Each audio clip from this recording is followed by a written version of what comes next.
श्रीमद् भागवत चतुर्थ स्कंद दशमोध्याय।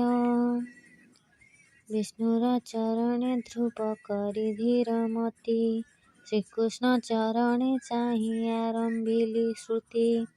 हिरण्यक्ष ब्रह्मा शरीरु जात होई, सर्व सृष्टि विधान करई ज्ञान बही। एणु से हिरण्य रेत सुहिरण्य दाता, नमस्ते हिरण्य रूप सृष्टि पिता माता। हिरण्य रूप तर सृष्टि सिंहारणे, महाप्रभुंकर आत्मा बहुत कारणे। एणु भूतंकर गतिपति रूप होई, क्षितिवृत्ते विष्णु गर्भे विष्णु रूप तुहि। सृष्टि संहारणे कृष्ण रूप जे तोहर, महाभाग सही विष्णु कूर्म रूप धर। असुर अरण्ये महादावाग्नि स्वरूप, दैत्य मत छेदन कुठार बहुदर्प। सारंग धनुधरिण रिपु बल नाही, कौमोदकी गदा तेजे दैत्य बल ध्वंसी। महादैत्य नाशरे से नंदन धारण, लोमलंबी लक्ष्मीपते दैत्यंकर निषूदन। वासुदेव नमस्तुत्य देवकी नंदन, प्रद्युम्न दी अनिरुद्ध व्यक्त कारण। कंसकेशी चाणूर पूतना दर्पहारी, निर्गुढ़ बंधनु पिता मातांक उर्धरी। दामोदर ऋषिकेश गोविंद अच्युत, हे माधव अनंत दैत्यंक प्रणाहत। नारायण नरक नाशन पापहारी, वामनाय नमस्तुत्य नमो नरहरि। अनंताय अनंत शयन वनमाळी, रश्मिनी वल्लभ रुक्म गर्भ हेळे दळी। शिशुपाल प्राणहत असुर दळन, दानवंतक श्रीकृष्ण जय नारायण। मुकुंद परमानंद जय नंदबाला, नमस्ते पुंडरीक्ष धनुजेन्द्र काल। नमस्ते गोपाल रूप वेणुवाद्यकारी, राम रघुनाथ जे रावण प्रणहारी। बळे बलभद्र नाम बळाराति प्रिय, बळी यज्ञ भक्षण जे भक्त जन दये। रणप्रिय हिरण्याक्ष कश्यप विदारण, नमो ब्रह्मण्य देवाय रक्ष गो ब्राह्मण। सत्ययुगे ब्रह्मरूप धरु अंतरिक्षे, सकल जगत जीव पाळतु प्रत्यक्षे।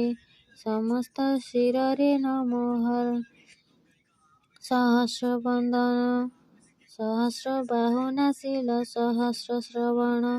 विष्णुर श्रवण नमो गरुड वाहन, विश्वकेशन नमो जगन्नाथ जनार्दन। त्रिविक्रम सत्य नमो सत्यप्रिय, अनेक प्रकारे ध्रुव करे स्तुतिशय। बहु स्तुति करि ध्रुव मौन रहिला, निश्चल गोविंद पादे चित्ते समर्पिला।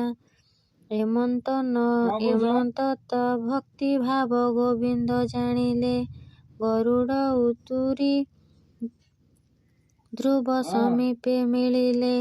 ध्रुवंकु लगाई हृदय कमला रमण, जलद गंभीर वाक्य प्रभु नारायण। श्री भगवान उवाच, शुण हे बालक मु जाणई तुम मन, घोर ताप कर तुम्भे जननी बोलेण।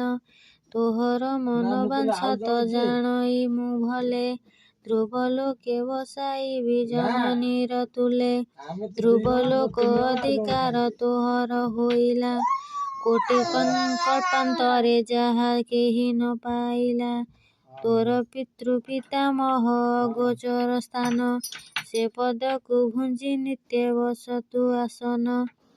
ସ୍ୱର୍ଗଲୋକେ ଊର୍ଦ୍ଧ୍ୱଗତେ ମର୍ତ୍ତ୍ୟଲୋକ ତଳେ, ତ୍ରୈଲୋକ୍ୟ ପ୍ରଳୟ କାଳେ ନ ଜଳେ ଅନଳେ।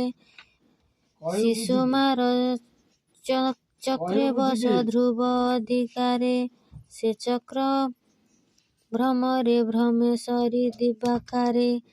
ସହରକ୍ଷ ଋଷି ଯୋଗୀ ପବନ ସହିତେ, ଧ୍ୟାନ ନିବନ୍ତରେ ସନ୍ତି ସମୀର ଯନ୍ତ୍ରେ।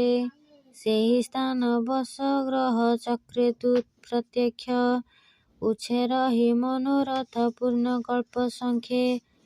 ପୂର୍ବେ ମହାଦେବ ବରେ ସେ ସ୍ଥାନ ମୋହର, ମୁହିଁ ଦେଲି ଧ୍ରୁବ ତୁ ନିଶ୍ଚୟ ଭୋଗ କର। ମନୁ ଯାହା ନ ପାଇଲା କେ ଅନ୍ୟ ମାନବେ, ଜନନୀ ସହିତେ ଚଳ ସୁଖ ଭୁଞ୍ଜେ ଏବେ।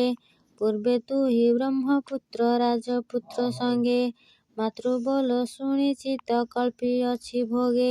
ଏ ପୁଣ୍ୟ ସ୍ୱଭାବେ ରାଜକୁଳେ ହୋଇ ଜନ୍ମ, ଏବେ ତପ ବଳେ ଭୁଞ୍ଜି ସମ୍ବାଦିତ କର୍ମ।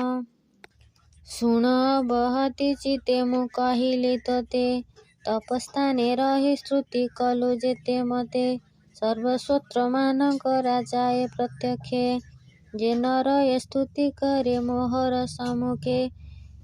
ତ୍ରିସନ୍ଧ୍ୟ ପଢ଼ନ୍ତି ଯେ ବା ଏହା ଇଷ୍ଟ କରି, ତ୍ରିବିଧ ପାତକ ମୁହିଁ ବେଗେ ଯାନ୍ତି ତରି। ତାହାର ଭୁବନ୍ତୁ ଲକ୍ଷ୍ମୀ କେବେହେଁ ନ ଟଳେ, ଜନନୀ ବନ୍ଧୁ ବିଯୋଗ କେବେହେଁ ନ ଭଜେ। ଏ ତୋହର ସ୍ତୁତି ପୁଣ୍ୟ ପାପ ବିନାଶିନୀ, ବ୍ରହ୍ମ ହତ୍ୟା ଦୋଷ ହରେ ମୋର ଆଜ୍ଞା ଘେନି। ଶ୍ରଦ୍ଧା ଯୁକ୍ତେ ମୋର ଭାବେ ନିତ୍ୟ ଯେ ବା ପଡ଼େ, ସୁଖେ ମୋହ ଜଳୁ ତରେ କେବେହେଁ ନ ବୁଡ଼େ।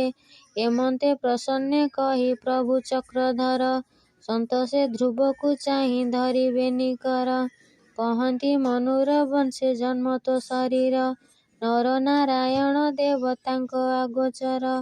ଏ ଶରୀର ଭୋଗେ ତୁ ଆତ୍ମାକୁ କରି ଭୋଗ, ଆଦି ବ୍ୟାଧି ଜଗତ ଜୀବ ତୁ ସତ୍ୟ ଯୁଗ। ଶରୀର ଅନ୍ତରେ ଧ୍ରୁବ ଲୋକେ ବସ ତୁଇ, କଳ୍ପ ସଂଖ୍ୟା ପ୍ରମାଣେ ଜନନୀ ସଙ୍ଗେ ନେଇ। ଏମନ୍ତ ଧ୍ରୁବଙ୍କୁ ବର ଦେଇ ଜନାର୍ଦ୍ଦନ, ଗରୁଡ଼ ବାହନେ ସେ ହୋଇଲେ ଅନ୍ତର୍ଦ୍ଧାନ। ବିଷ୍ଣୁର ପାଇ ସେ ଉତା ପାଦ ବଳା, ଦିବ୍ୟ ରୂପ ନିଜେ ଧରି ସଦନେ ଗମିଲା। ଜନନୀ ଚରଣେ ସେବା କଲା ଅନୁକ୍ଷଣେ, ଅନୁଭବ ଦୁଃଖ ଗଲା ଯେତେ ଥିଲା ମନେ। ପିତାର ବଲ୍ଲଭ ଦିନେ ଦିନେ ସେ ବଢ଼ଇ, ଧ୍ରୁବର ମହିମା ଅବା କେ ପାରିବ କହି। ଏମନ୍ତେ ବିଦୁର ଆଗେ ମୈତ୍ରେୟ ମୁନି, କହିଲେ ଧ୍ରୁବର କଥା ହରି ଭାବ ଘେନି।